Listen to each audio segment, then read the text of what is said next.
I'm here in my home gym. This is something I built this year just at the turn of the year, and I've been back doing barbell work for since the first, with some time off for a car accident that I was in and then my oral surgery.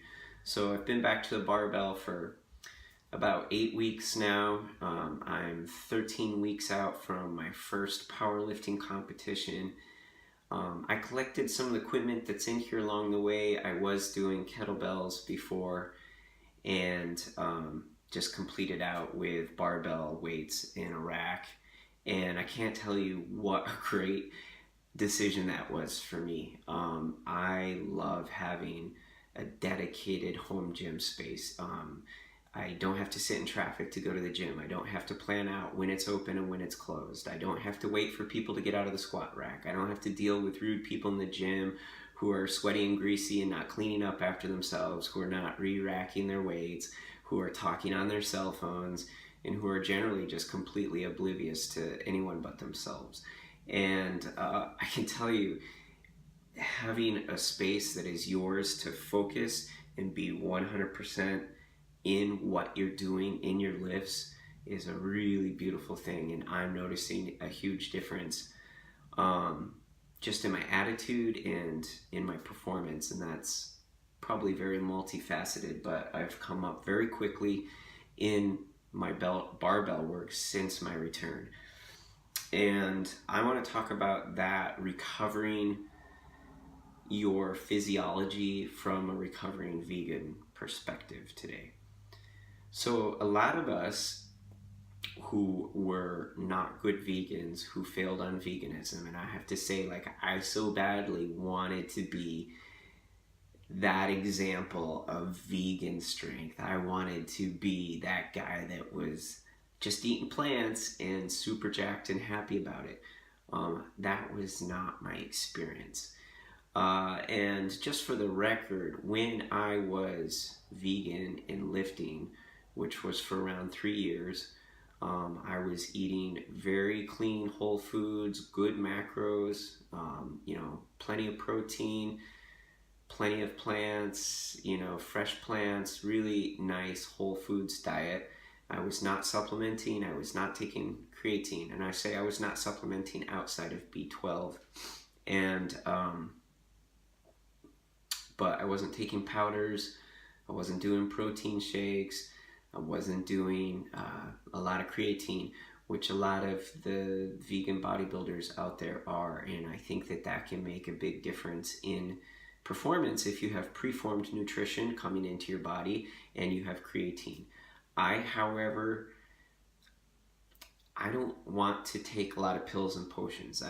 Because there is no oversight by the FDA for the nutrition supplement industry, and I know there's been tests that have shown really bad things in supplements, including high lead, high arsenic, and a number of things in supplements that are not reported on labels, and I just don't want to take them.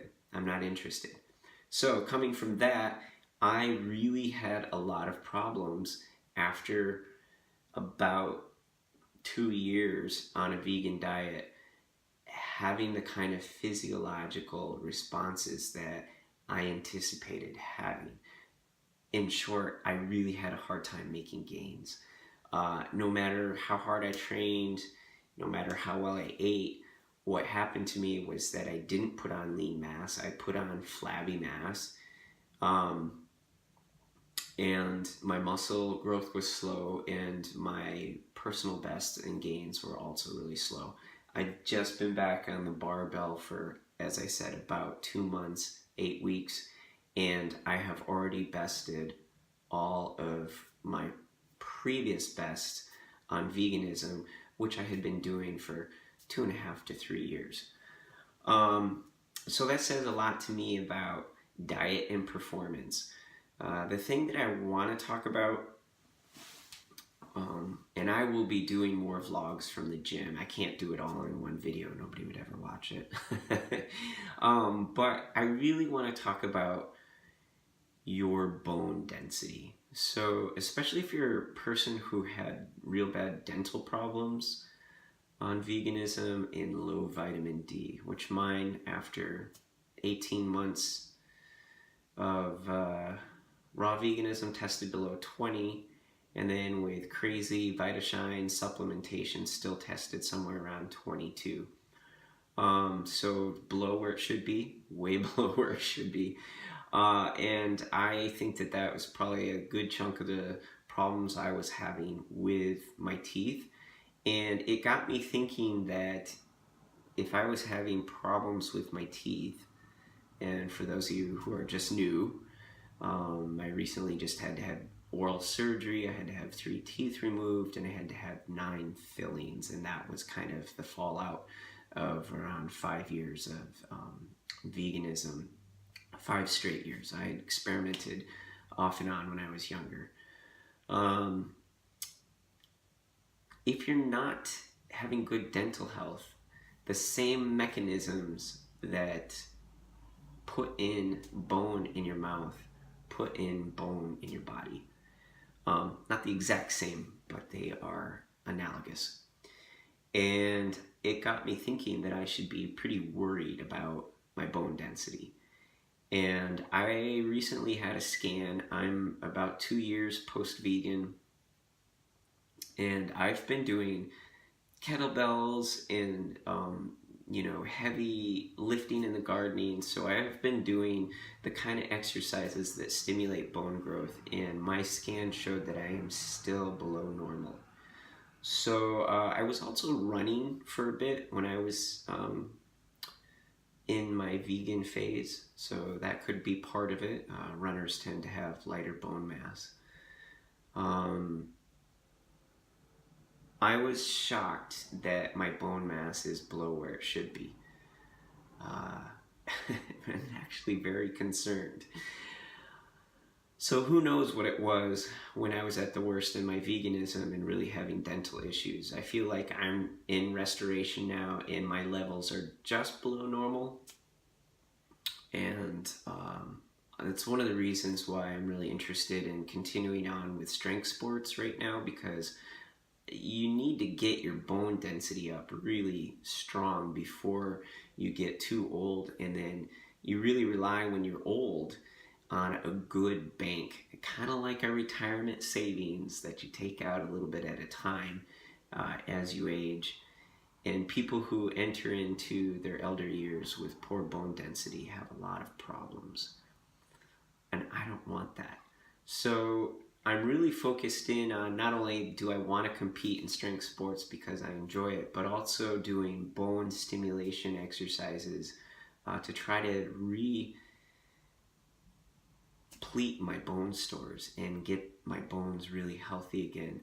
I'm going to revisit this as time goes on, and I'm going to get very good scans, high quality scans, and make sure that the readings are accurate, and I'll report back on that. But I want to say, if you are like me and you're a person who's checking in because you didn't do well on veganism, I would really encourage you not only to do blood work and get your complete blood counts, and there's a lot of discussion there about what's good and what's not, but somebody asked, and I would say, look at your thyroid hormone, look at your triglycerides, look at your liver function, look at your vitamin D levels, look at your red blood cell count, and look for just any huge outer range abnormalities, just to see whole system functioning. But those that I mentioned are going to be really important and give you some indications about how your vegan diet is working for you.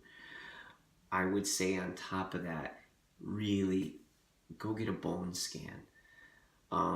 For some people, I think they can get it through their insurance, but you should know if your bones are not healthy. And if you're having dental issues, like I said, there's a good chance your bone scan is going to come back light.